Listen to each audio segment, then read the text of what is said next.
Welcome to the Sarson Funds Town Hall. Hopefully we'll be doing these, more starting in the new year. Today, this meeting will be recorded. After the meeting is over the next couple of days, we will send out the recording via email. So if you know someone that wants to hear it, please feel free to share. Today, John's going to kick us off just with a discussion on the macro environment. And then we're going to discuss a few of our favorite cryptocurrency sectors. If you have any questions or want anyone to elaborate a little bit more, don't hesitate to interrupt.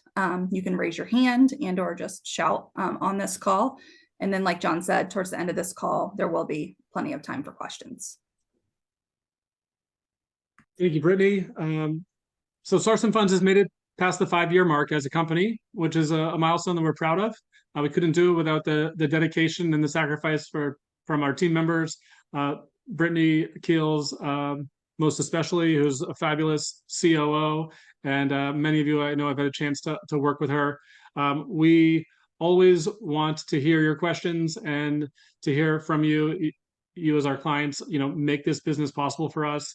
And we are excited about the return of a bull market in crypto, and hopefully we can make some money back for those of you that have lost money in crypto, or make some additional money for those of our early partners that are still up from some of their earlier investments.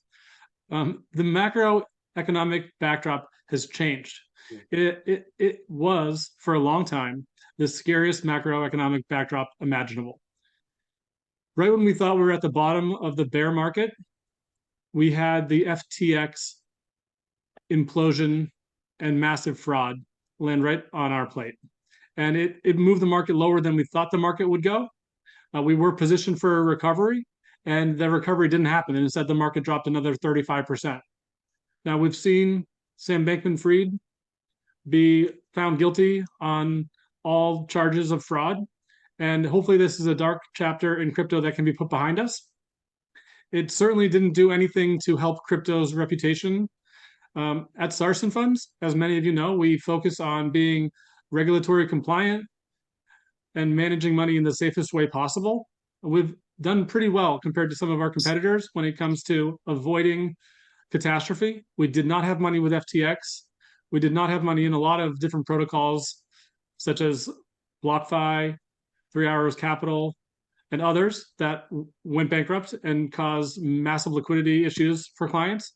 We're not perfect, though. We did have some assets exposed to Celsius. That was the first bankruptcy in the cryptocurrency industry that kind of caught us a little bit off guard. There's also been some counterparties that have proven to be unsafe counterparties to do business with, including Genesis, which is one of the largest OTC partners, and someone that we used very frequently to generate option premium for our crypto and income product. But we were able to take all of our assets away from Genesis and put them back into our own custody before their bankruptcy or before they froze withdrawals. So we took a body blow with Celsius, but we've recovered mostly. We ended up getting back about 72.5 cents on the dollar, which was better than most bankruptcy workouts. It was a function of us being in their custody program, something that we did to increase safety. But we are still dealing with the slow recovery of those assets. We've only been paid back about 50% so far. The environment has now changed. It's changed in a very meaningful and noticeable way. Wall Street firms have warmed to crypto. Wall Street has figured out that they can make money doing tokenized assets by providing custody and trading services around crypto assets, and by launching products that are going to invest in crypto assets. The most notable of these developments has been the joining of BlackRock into the fray when it comes to launching Bitcoin and Ethereum ETFs. This was really what changed the mood of the market. BlackRock has a 99.5% approval rating for ETFs that it has applied for. It has applied for something like 455 ETFs, and they've been approved for 454 of them. So it's a really good sign when BlackRock, the world's largest financial institution, says that they're going to launch a Bitcoin ETF. And something major has changed in the way that institutions are talking about Bitcoin over the past 2 years. Whether that institution be in the United States or somewhere around the world, the conversation used to be, is this an asset class, Bitcoin? And now that is largely settled. Bitcoin is an asset class. And we believe, and many people believe, that institutions are underexposed to Bitcoin if it is in fact an asset class. And they need to start buying Bitcoin, but they have a hard time buying Bitcoin until it conforms, until it basically can be purchased through their prime brokerage account or in their regular brokerage account as an ETF. So and that's why the ETF is such an important watershed moment for the cryptocurrency industry. And that's why there's so much hype around the Bitcoin ETF. There's been 14 different Bitcoin ETF applications, the most significant of which is BlackRock's, but it wasn't the first. And the expectation now is that the SEC will allow these Bitcoin ETFs. Zach, you were sharing with me earlier. Would like to share with the call what the market is currently discounting as far as the probability Yeah, of a of Bitcoin course. ETF? We have analysts over at CNBC and Bloomberg that are both predicting still a 90% chance of an ETF being approved for spot Bitcoin by January 10th of this coming year. So even with the drawbacks that we've seen in approvals over the last month or so have kind of fallen through, they're still on pace. They're not changing any of their predictions. Neither are we. And we're pretty certain that we'll have a spot ETF in the coming months. Yes, 90% certainty is a lot of certainty. Gary Gensler has said that he looks forward to approving compliant cryptocurrency-related products, which is a complete change of tune for Gary Gensler, who has been the biggest roadblock to cryptocurrency or Bitcoin ETF to date. Actually, before I continue, I probably missed an opportunity to introduce my team members that are on the call with me. Everyone knows our COO, Brittany Keels. Not sure everyone is as familiar with the DeFi Whisperer, one of our longest-serving senior portfolio managers at Sarson Funds. He also goes by the name Jacob, who is a developer and knows everything there is to know about blockchain technology and cryptocurrencies. He was the person who came out to Indiana and helped me set up a Bitcoin mine here in our home office, which is on today and heating the house, and profitably so, I might add. Zach Profeta, also a senior portfolio manager with us, a real incredible talent in blockchain and an expert on a couple of very specific nuanced topics that he'll be speaking on later on in the call. And then Jennifer, who is our gaming analyst, I'll be talking about some of the trends that we're seeing in gaming. It's one of our favorite themes for 2024. So that's who's on the call with us today. And I thank everyone for being on the call. We're located around the country. Brittany and Jenny and I are here in Indianapolis. Zach is in Miami, Florida, and Jacob is in Houston, Texas. We work together like this on Zooms all day long, every day. So this is very comfortable for us to be on a Zoom together. I do want to separate a little bit of the hype from reality. And the hype is that there's a Bitcoin ETF coming and that it's going to happen any moment. The reality is that the SEC has until January 10th to approve a Bitcoin ETF before the deadline where they need to say yay or nay is scheduled. And it's very likely, given the reluctance from the SEC to approve a Bitcoin ETF, that they will be waiting until January 9th or January 10th to approve these ETFs. There is an expectation that they might approve all of the ETFs in one batch, which would be fabulous. Not necessarily if you were an ETF issuer that was the first to apply, but it seems like that would be a somewhat of a fair way to approve Bitcoin ETFs so as to not make a king out of one sponsor over another. January 10th is a ways away. So we have to be prepared for the fact that there could be a lack of interest around cryptocurrency between now and then. We started to see interest wane a little bit about 2 weeks ago until some of the weakness in the Chinese commercial real estate sector caused the Bank of China to quickly print $100 billion of new money to kind of paper over that weakness and shore up their banking system. Bitcoin continues to be the largest and most important cryptocurrency, and things that affect Bitcoin tend to drive the price action in other smaller cryptocurrencies. The things that affect Bitcoin the most are global liquidity and global inflation expectations. So when the Fed was tightening, Bitcoin was having a real headwind as liquidity was being pulled out of the market. But when we see things like the takeover of the banks that happened in March, we saw Bitcoin go from 23,000 to 30,000. And when we saw the Bank of China last week start to monetize their financial system as well, we saw Bitcoin go from 30,000 to 35,000. So as we get these macroeconomic shocks and money is being printed, Bitcoin continues to inflate. We saw some tame CPI numbers on Wednesday, which gives us further confidence that maybe the Fed can be done with their rate hiking program, and they can pause or even start to consider cutting rates, which would be exceptionally good for Bitcoin as it has been in the past. So we're watching the macro environment, and we believe that we will get the Bitcoin ETF approved.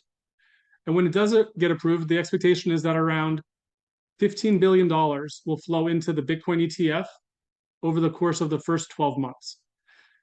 $15 billion is expected to have between 10 and 15 times the impact on the total market cap of Bitcoin. And expectations are that Bitcoin will be trading at $78,000 12 months post-approval. So from where we are today at $35,000 Bitcoin, to get to $78,000 Bitcoin is more than a double. And it's something that we are anticipating and expecting. We came out earlier in the year, we said that we thought Bitcoin was going to end the year at 50,000. We remain committed to that forecast. We think we're going to be right on the money. Now, as Bitcoin doubles, we expect to see a lot of the names that we own do much better than Bitcoin. We do like Bitcoin. We think Bitcoin represents one of the best risk-adjusted trades in the market, meaning that we don't see a lot of catalysts that are going to move Bitcoin sharply lower, but we do think that it's got the potential to double in the next 12 months. So we're owning Bitcoin in many of our portfolios where we have that kind of flexibility to buy any asset that we want. In an environment where Bitcoin doubles, we think that a lot of the names that we hold, names that used to trade at 20 during the 2001 bull market and are now trading at 2, are going to see performance that's much in excess of 100% returns. We think that we'll see 10x returns from a lot of these smaller cap names. That's why we continue to favor our small cap portfolio the most in our lineup as being the one that has the most potential upside. So I'd like to move on and kind of talk about some of the sectors that we're focusing on, unless anyone would like to ask any questions related to the macro environment before we do move on.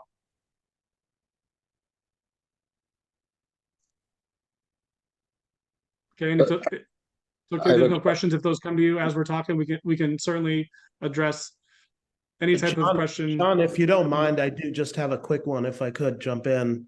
Yeah, please, yes, of course. So, just speaking on the macro environment, what are the potential, events that could cause kind of a negative outlook over the next few months for Bitcoin? So whether it's, Russia or Hamas or any of the others kind of using crypto to get around the banking system and, skirting around some of what the U.S. has implemented, or anything like that. Is there anything that kind of on the horizon that you see as a possible, as a headwind for where we're headed with all the positivity that we have right now surrounding the environment? It's a good question, because there definitely is a sub-current that's talking about the role that cryptocurrency is playing in funding terrorists like Hamas. And Wall Street Journal, shame on them, they ran a story that indicated that Hamas had been funded something to the tune of $165 million of funds had flowed to Hamas on cryptocurrency rails.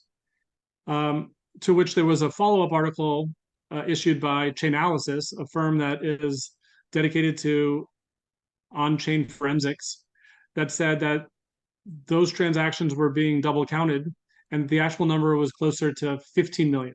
So off by more than a factor of 10. So Wall Street Journal did publish a retraction, but there's a current letter into the executive office, Joe Biden's office, trying to understand the role that cryptocurrency is playing in funding terrorism. And it's a conversation that we believe the facts will ultimately prevail, and it'll be proven that cryptocurrency is not a meaningful source of funding for terrorists. And what is happening in reality is that cryptocurrency is not a great way to do an illicit activity because cryptocurrency transactions occur on a public ledger and are traceable. So already it's happened that wallets that were associated with funding Hamas have been frozen by the exchanges that they were located on. And it's actually a great way to defund terrorist organizations is to identify who the funders are and then freeze assets. And those wallets that have been frozen in Israel for funding Hamas terrorists have been confiscated, and the money is being used to fund Israel now. So like it's kind of backfired in some ways. I think though there's always regulatory risk when it comes to cryptocurrency. Elizabeth Warren and Gary Gensler have been very anti-crypto, and of course they're very close with the executive branch. They're very much like a part of the Biden think tank. But I believe that Wall Street now has gone crypto, and Wall Street's an important and powerful lobbyist, and they're going to assure that we don't get bad legislation. So I think that a lot of the risks associated with bad legislation are mostly behind us. But it's still a risk, of course. Can I jump in on that very point, because it's really kind of the same thing, is that you said Wall Street has gone crypto. Has Wall Street gone crypto, or have they gone Bitcoin? Meaning you're saying that a lot of these, smaller names are going to have, multiple returns over the time because there's, going to be an increase of interest, I'm assuming. I'm just saying that, there's, with respect to Bitcoin, there's a very easy story. With respect to Ethereum, there's a very plausible story. What is the story going to be behind these altcoins if they're not being used en masse in such a way that adoption is going to reflect a 10x return or something like that? So it's a good question, David. Thank you. Wall Street's really focused on the big rivers. They're focused on Bitcoin. They are also focused on crypto infrastructure, names like Chainlink that make interoperability possible between blockchains. They're interested in Solana. Solana is a transaction king. They make transactions inexpensive, and they enable all sorts of other applications to be launched. We can see the interest that Wall Street has in stuff that's not necessarily Bitcoin and Ethereum by looking at Grayscale's trusts. Grayscale has a Solana trust and a Chainlink trust, both of which are trading at 300% premiums to their net asset value. So this is proof that Wall Street's ready to launch products that are going to be supportive of other products besides just Bitcoin and Ethereum. But ultimately, the mainstreaming of investable products related to the large caps is going to bring investment dollars into those large caps, but also into each of those service provider ecosystems. So as Chainlink becomes more and more well-funded, it's able to create more opportunities for smaller projects that want to do a certain specific use case, but that didn't have the interoperability with other chains without the success of Chainlink. So the success of one does roll down to the success of others, but it also legitimizes the entire space.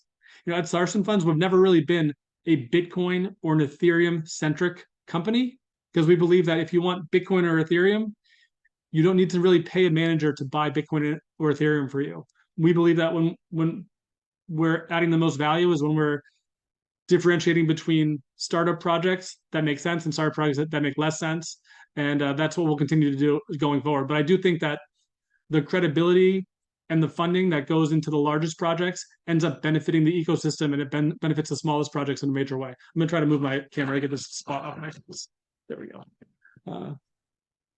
We can unpack that more, and you can certainly any member of my team can certainly feel free to chime in if they want to add anything to that to that thought about how Wall Street's investment in large caps ends up ultimately benefiting small caps. Anything in mind, or it might come up in our conversations. To add a little bit back onto, to add a little bit more clarity on the Grayscale index. There's a lot of partnerships from Grayscale and the London Stock Exchange issuing utility token indexes that are going to be covering a lot of the names that we're going to go over in this presentation. So we're definitely starting to see mass development from these lower cap names that are quickly becoming globally adopted. Yeah, thank you, Zach. And you know, Wall Street's going crypto because all other countries are going crypto, and now they're playing catch up. You know, Switzerland, all of Europe has MiCA regulations in place now, MiCA regulations, which is comprehensive crypto regulation. South Korea has been a major supporter of cryptocurrencies, as is the Middle East. India is now the largest country with the largest number of owners of cryptocurrency.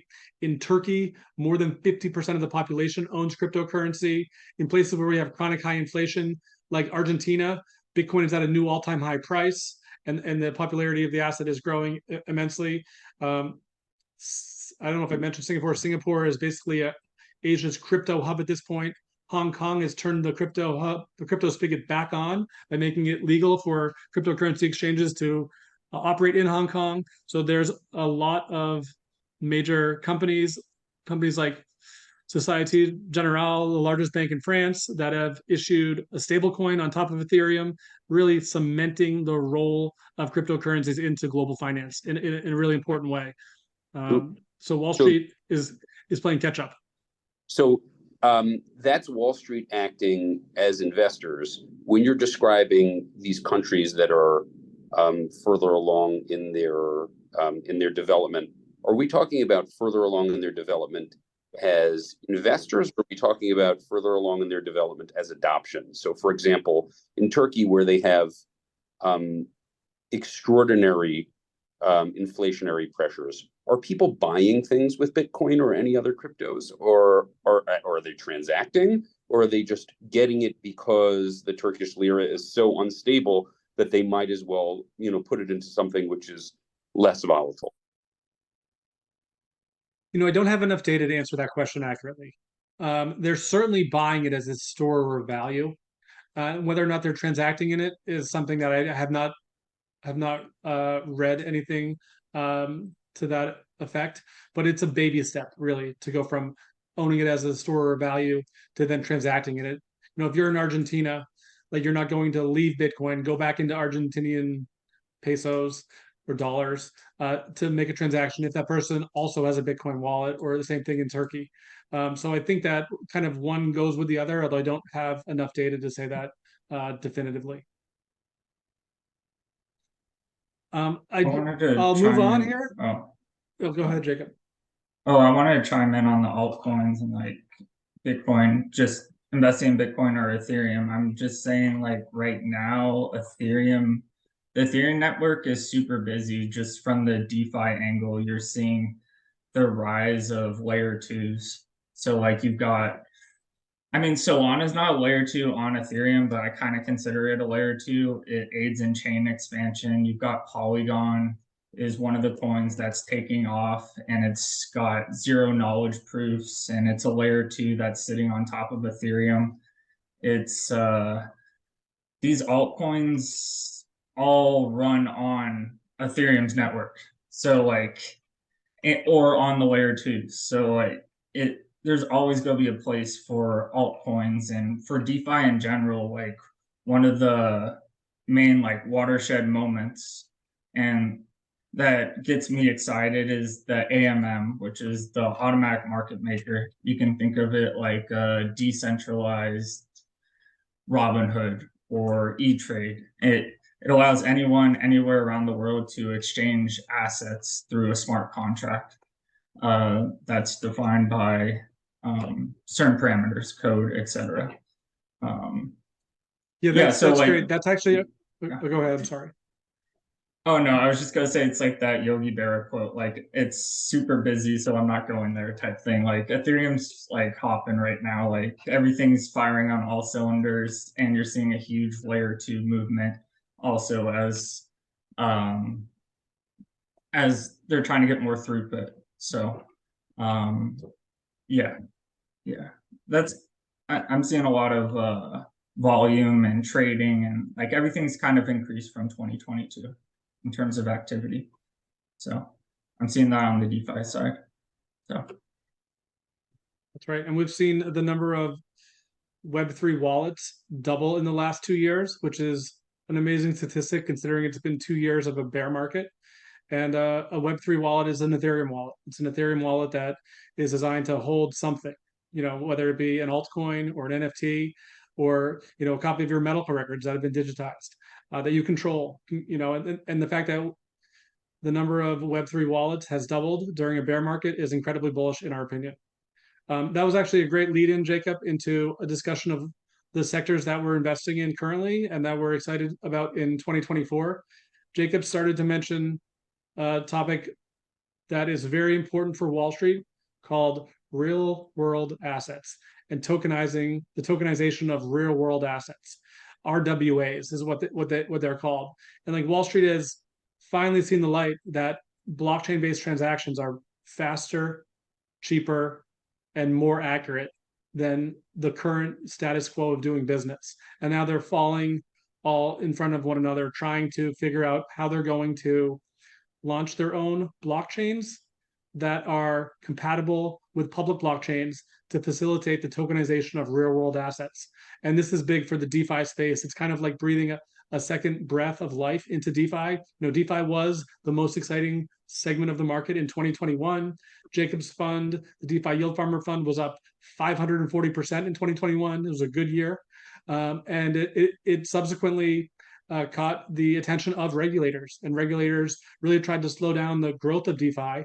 When I say regulators, you can almost say Wall Street. It caught the attention of Wall Street, and Wall Street wanted to slow down the growth of that because they didn't have a dog in that fight yet.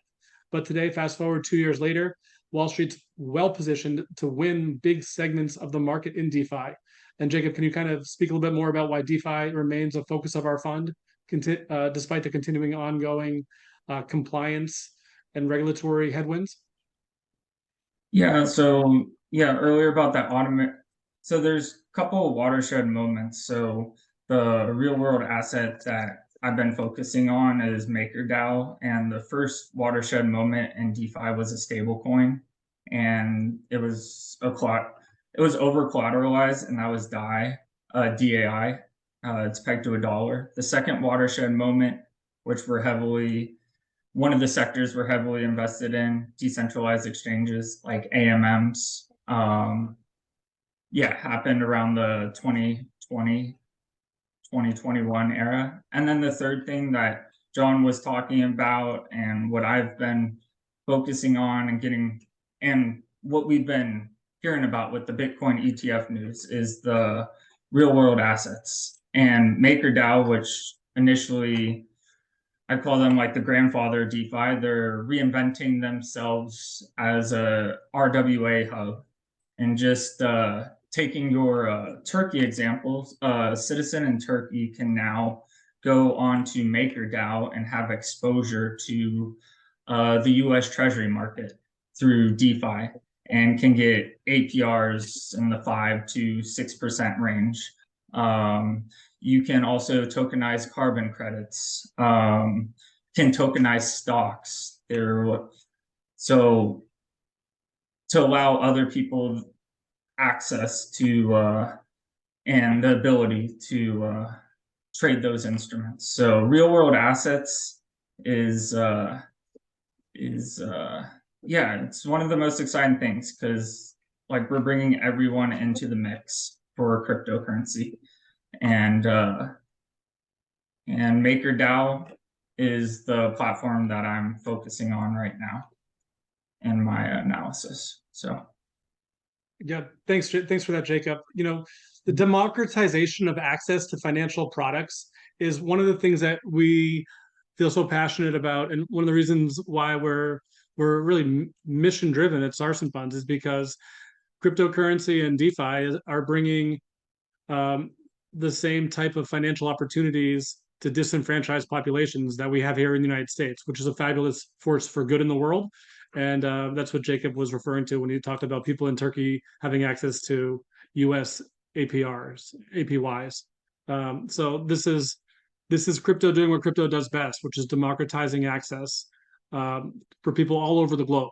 to financial products and investment opportunities and earning opportunities. And we'll talk a little bit more about earning opportunities in our next bullet point.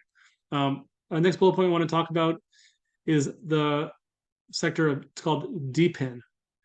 DPIN is short for Decentralized Physical Infrastructure. And Zach is our DPIN expert at Sarson Funds, so he's going to talk to us a little bit about the impact that DPIN is having and like how we're investing in that theme.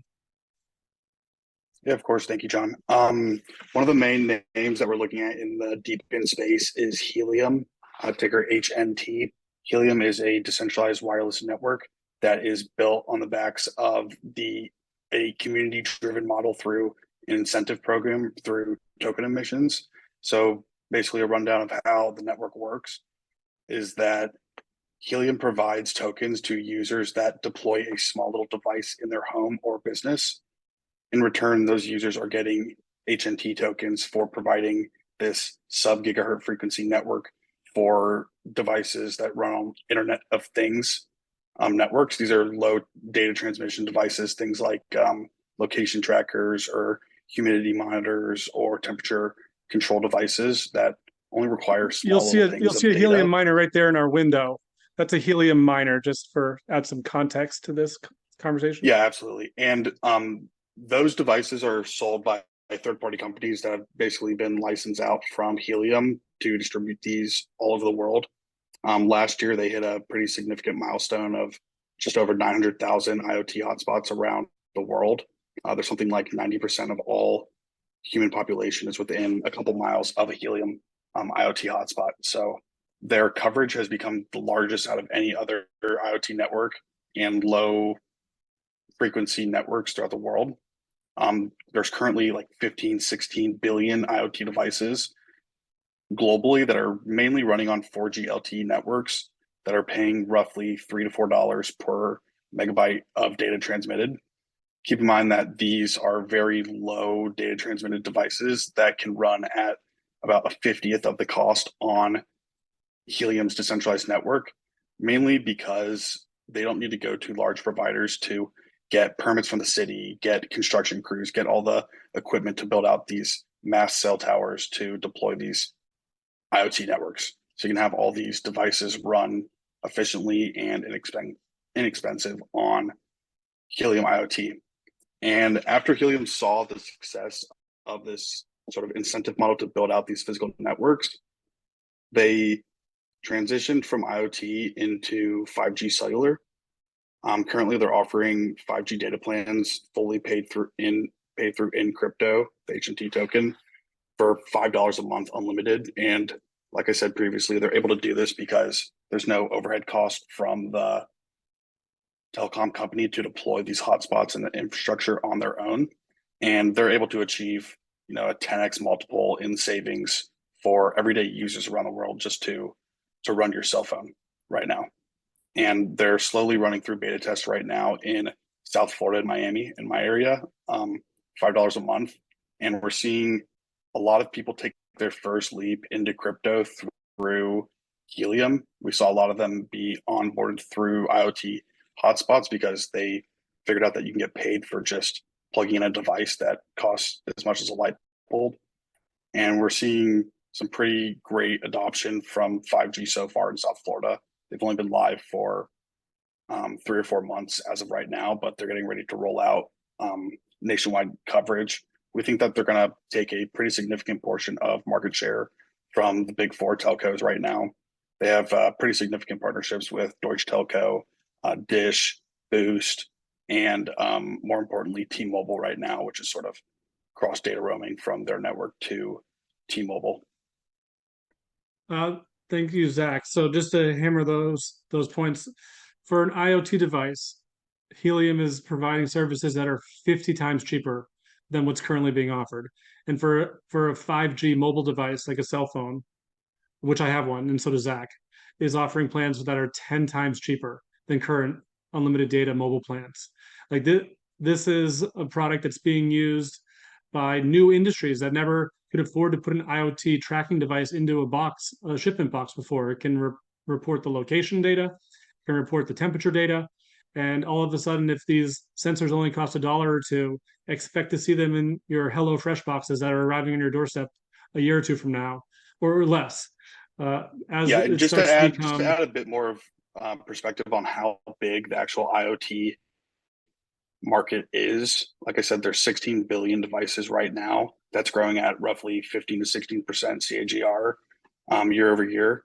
We're on pace to hit 30 billion IoT devices needing a home of connectivity in the next 3 years or so.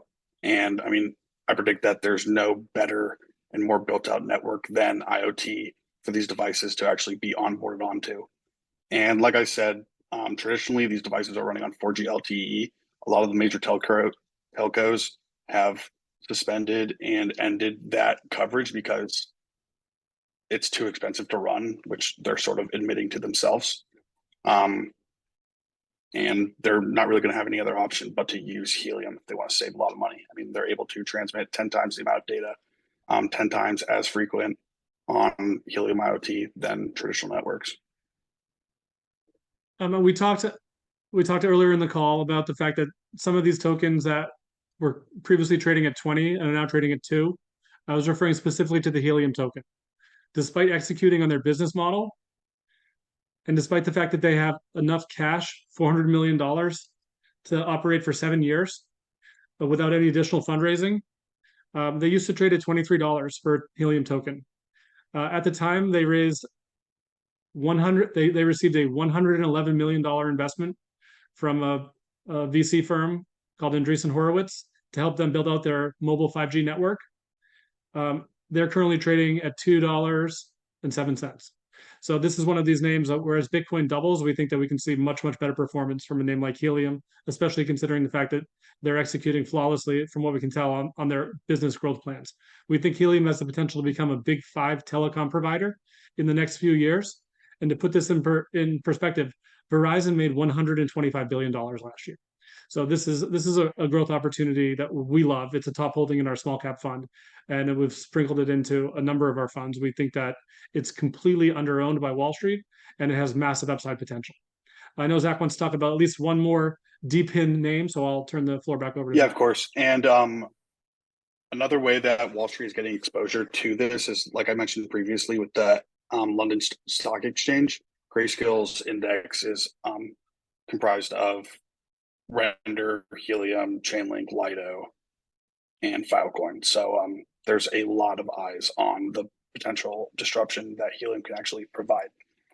And after seeing the success of Helium's built-out network, we saw other protocols start to build IoT devices that are leveraging their network. Another one that we're heavily invested into is called Hivemapper, ticker Honey. And they provide a way for people to be incentivized to deploy dash cams on the front of your car. You drive around, you use your dash cam just as normal, and you're getting in return Honey tokens. What that is doing is that it's building out a rapidly growing network of map data that's used from anywhere from logistics to food delivery to postal services, and sort of optimizing efficiency through these delivery routes. The global map market is multi-billion dollars right now. We saw Uber spend just under $60 million a year in late 2010 just for the API data from Google. Honey and Hivemapper, they just surpassed 6 million kilometers mapped throughout the world. There's 27,000 people that are currently collecting images and map data and training their model on that.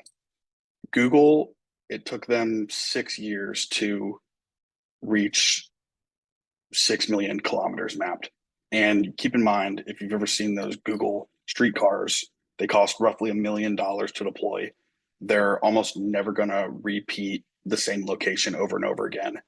And you're going to have outdated information on all these apps that use them. Waze uses them, Uber uses them, every single food delivery service uses Google API, and they're paying way more than what their API is actually worth. And we think that once Hivemapper can cover a significant amount of 100% mapped regions in the United States, we're going to start seeing major demand for their API because it's exponentially cheaper than Google Maps. It's Cheaper and updated better. multiple times Newer, a day. higher quality Cheaper, pictures. better. Cheaper, better. Yeah, and they're absolutely. mapping 200 times and faster than Google Maps. Yeah, absolutely. Sorry And if I that's stole the just punchline from you. from them providing their, oh, it's okay. That's just from them providing the hardware themselves. They launched these first part of this year, and like I said, 27,000 cameras sold so far, and that's growing exponentially right now.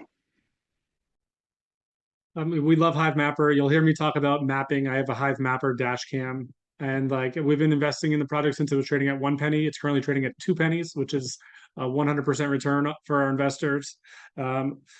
We also, through our diligence process, have found out that Van Eck, for one of their large cryptocurrency hedge funds, is an investor in Hive Mapper, and that they received $40 million of new capital this quarter that they haven't deployed yet, and we think it's going into Hive Mapper, and we expect to see higher prices for Hive Mapper. Part of the like ear to the street type of research that we like to do is whenever possible to try to figure out where Wall Street's money is going. We think that Hive Mapper is a fabulous opportunity. And if anybody wants to talk more about Hive Mapper, I'm a Hive Mapper contributor and a fanatic. I think that is going to be a real company that proves the value of decentralized physical infrastructure and this new token economy. Of course, they pay us for Hive mapping with tokens that cost them nothing.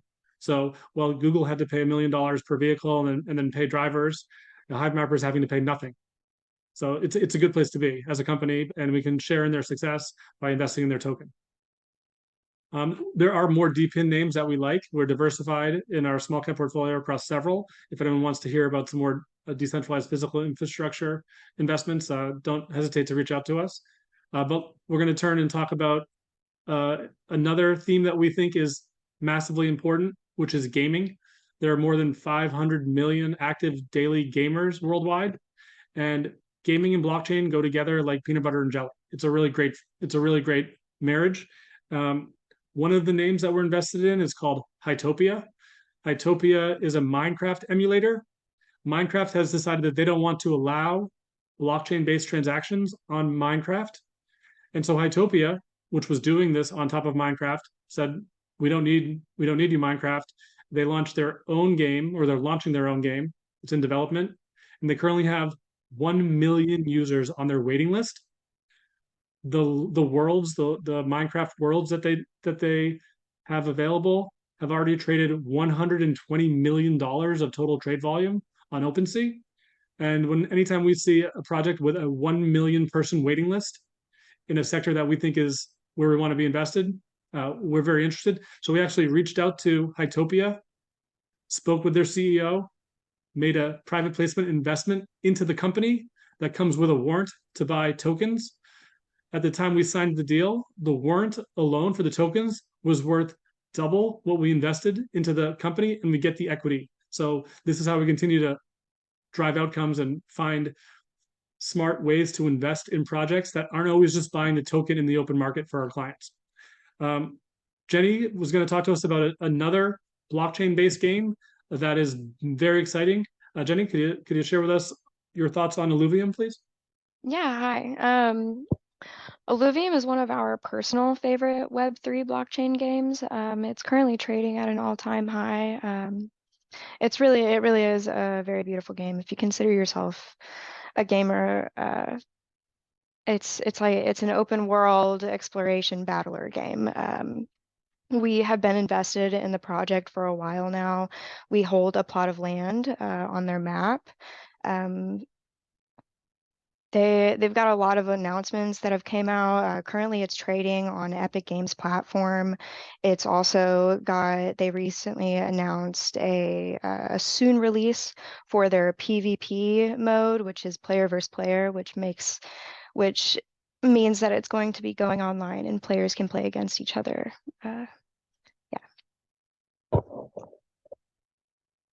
Thank you, Jenny. That's been a fun project to watch.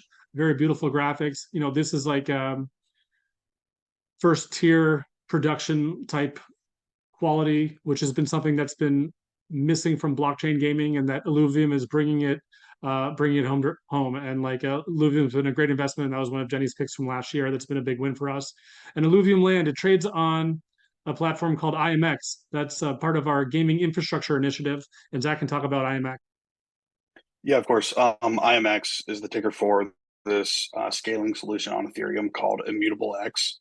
Immutable X, what they do is that they onboard Web 2 and Web 3 games to their ecosystem to help them facilitate digital asset transfers and purchases and sales throughout the game itself.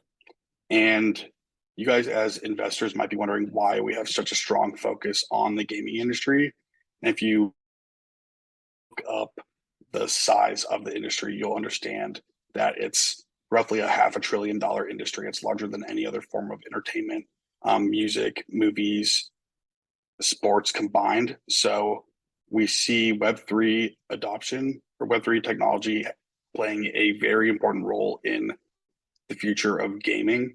Microtransactions alone within games, like little purchases that you pay for in some of these free video games, surpassed $76 billion this past year. And we think that a majority of those transactions will be facilitated on blockchains, various blockchains. Immutable X has over 200 Web 2 games on their platform right now. And Immutable X is the one that's going to be powering all of their NFT transactions in games. They have hundreds of millions of users within these games. And to basically do anything within any of these games, you have to use the IMX token. And I mean, if they can grab just 1%, I don't think is unrealistic. I mean, they can facilitate $760 million in yearly transaction volume just on their NFT platform alone. And that's another number that's growing at roughly 20% CAGR as well. Thank you, Zach. I'm going to keep moving here in interest of time. So we would be remiss to not talk about AI. AI is a massive buzz right now for Wall Street. The growth of ChatGPT has been enormous, and we are using AI every single day in our business operations at Sarson Funds. Zach and Jacob, as senior portfolio managers, are experts in AI. They're using it all the time. And there are a number of projects in the blockchain universe that have AI in their name and that are a little bit overhyped. And we're avoiding them because we don't see a lot of substance behind what they're doing in AI. But Zach can talk about a company called Render, which we think is underhyped, and there's a ton of substance there. And we think that it's the best way to play AI on a blockchain, and we own it as a top holding in a small cap fund as well. Yeah, of course. The Render Network is a very exciting name in blockchain. They were created by this guy, Jules Urbach, who started this company called Otoi, OTOI. They are basically the creators of image and video rendering. If you don't know what rendering is, it's the process of taking a 2D file or 2D image or blueprint and transferring that with a sense of real life physics to a 3D environment. And if you've ever watched any animated films or any Star Trek movies or any Star Wars films or any movies in the last 20 years that have CGI or explosions, almost 100% of those movies were rendered through the Render Network's technology. And they didn't, until recently, introduce a token model just about 3 years ago to this. But what they're capable of doing is connecting GPUs, graphic processing units, all across the world and combining their compute power to facilitate the power of a single job. And so that's very significant because you have companies like DeepMinds or HBO or Sony that are spending hundreds of millions of dollars on GPUs just to host them inside of warehouses that they're utilizing less than 10% of at any given moment just to run the graphics of a single movie. And we're seeing every single movie studio, every single gaming studio running all of their CGI and graphics through the Render Network right now. They play a massive role in AI, specifically generative AI and large language models, because these models cost hundreds of millions of dollars to run. Just last night, ChatGPT with OpenAI couldn't keep up with their demand just because their servers aren't large enough. Now, once they get onboarded to the render network, they can sort of have access to unlimited compute power, and not just massive multi-billion-dollar companies like OpenAI, but individual artists or individual movie studios or gaming studios can produce products that are up to par with these multi-billion-dollar companies, because the biggest holdback from them is ability to access cheap compute powers. And as we saw ChatGPT surpass 100 million users over the course of 3 months, going more viral than any other application in the history of technology, it's definitely proven that AI is here for the long run. It's not going away. And with the increase in AI demand comes increase in GPU powers, and render can help connect all of those GPUs around the world. And we're, like I said, there's companies, HBO, Sony, Warner Brothers, WWE, UFC, and a million other movie studios that are all invested directly into the render network. They have extremely close ties to executives from NVIDIA who are working as advisors of the render network. They also have incredible close ties to Apple. Render network is actually the only cryptocurrency protocol that Apple has made any sort of connection to. If you go on their site right now, you'll see their main product, Octane Render, highlighted throughout the entire website. But you can essentially have your MacBook Pro running large language models for Google or Microsoft or any of these companies while you sleep, and you get paid for that. And so we think that utilization rate on these GPU centers will have significant increases, upwards of 100%. And right now, Render Network's only running on sub 1% of their users. They have over 50 million users across all of their products right now. And they're getting ready to open up the doors on that. And this is definitely a name that we're watching in the AI space. Zach, not to put you on the spot, but like you had mentioned to me earlier about the waiting list for server farms and people that own large compute operations of getting on the render network. Can you please share that number with the call? Right now, they're running at around 500,000 GPUs on their network. They have upwards of 3, 4, 5 million GPUs just on their wait list. They've waited a little bit of time just to add these GPUs because they want to figure out issues with latency throughout rendering and running these neural engines. They're getting very, very close to being confident enough to sort of open up the floodgates on all of their users and all of their GPU compute. There was a study done about 1.5 years ago that was comparing their Octane rendering scores and efficiencies to AWS and Facebook, and they're about 40% more efficient in both speed, size, and cost on render network compared to AWS or any of these other servers. So every single twice as fast and half as expensive chips. Yeah. It's a really cool project to watch. We think it's going to be massively important, and it's going to bleed right into the last bullet point, the last theme that we like, which is AR VR. You know, we're always trying to skate where the proverbial puck is going, and we see a real boom in AR and VR that we expect in the first quarter as Apple launches and releases its long-awaited Vision Pro headset. We've long wondered, when does VR go mainstream? You know, the headsets that we do VR in right now are a little clunky, but the VR experience is amazing. But what's even better than VR is AR. AR is augmented reality. And augmented reality means rather than having a shell on my face where I can't see out, instead I could see my screens in front of me, but then I could also have some virtual screens. Or I could be walking around a museum and I could be looking at the installations, but then clicking on them and having a AR explanation of what I'm looking at, or a virtual tour guide walking with me as a hologram. And this is all possible in the Vision Pro headset that's going to be released in the first quarter.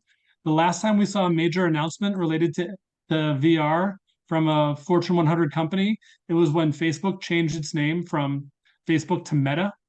And some of the blockchain related tokens that were related to the VR space, such as Sandbox and Decentraland, went up by 20x on that announcement. We think that Apple's the best brand in the tech space, and as they launch their Vision Pro headset, we believe it's going to benefit VR names and especially AR names, of which there are only a few that we've invested in by speaking with the CEOs of those companies and getting private placements of tokens because the markets aren't even liquid enough at their small size and small market cap to facilitate a $50,000 or $100,000 block order. So we think we're very early on that theme. And of course, that headset is using Octane, the render network. So we're really kind of seeing our themes blend and merge together, which makes us exceptionally confident that we're on the right track as an investment company. So we'll stop our formal comments there. I know we're at 5. We can certainly go a few minutes longer. We don't need to stop. So let's see if there's any questions that people would like to have addressed. And anyone that does need to drop off, please feel free to do so. We thank you very much for being on the call. You know, without your support and trust as investors, we would not be able to stay in business. We know it's been a long slog the last 2 years. But we're very excited about the potential for us to make back any losses and to deliver really positive returns from here forward. So thank you for your trust and your confidence in what we're doing.